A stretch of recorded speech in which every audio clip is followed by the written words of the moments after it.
L'état-major général des armées en visite de terrain à Tombouctou, le général de division Oumar Diarra a échangé avec ses hommes sur les objectifs de l'opération Tilekoura.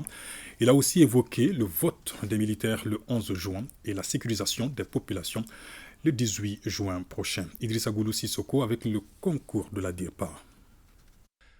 En région de Tombouctou, le chef d'état-major général des armées, le général de division Oumar Diarra et sa délégation ont échangé avec les éléments du camp fort Cheikh Sidi Bekay sur l'opération Tilekoura qui vise la sécurisation du processus électoral dans notre pays.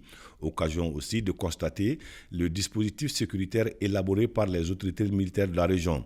Il leur a expliqué que conformément à la loi électorale, les militaires voteront le 11 juin prochain. Après, ils seront déployés pour sécuriser les populations le 18 juin. La sécurisation de ces élections est un facteur vraiment très important.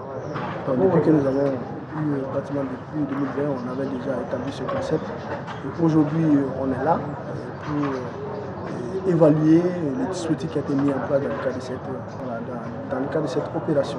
L'amélioration des conditions de vie et de travail des hommes et l'acquisition d'équipements militaires participent de la volonté des autorités militaires à rendre à l'armée malienne son honneur et sa dignité. Profiter aussi pour parler des questions d'actualité, partager certaines informations avec les hommes, les rassurer. C'est que ces derniers temps, il y a beaucoup de désinformations des campagnes qui visent à déculpabiliser notre armée, qui visent vraiment les forces armées de sécurité. Partager les vraies informations avec les hommes pour que les gens soient au même niveau d'information. Et le troisième point, on a aussi parlé de la montée en puissance des femmes. Aujourd'hui, rappeler le sacrifice qui a été consenti par le peuple malien. Donc, la forte volonté politique est là dans le cadre de la montée en puissance. On a vu l'amélioration des conditions de vie et de travail, l'augmentation des capacités opérationnelles des femmes. Troisièmement, aujourd'hui, il y a une cohérence, une fluidité dans les ordres du niveau politique, stratégique, opératif jusqu'au niveau tactique.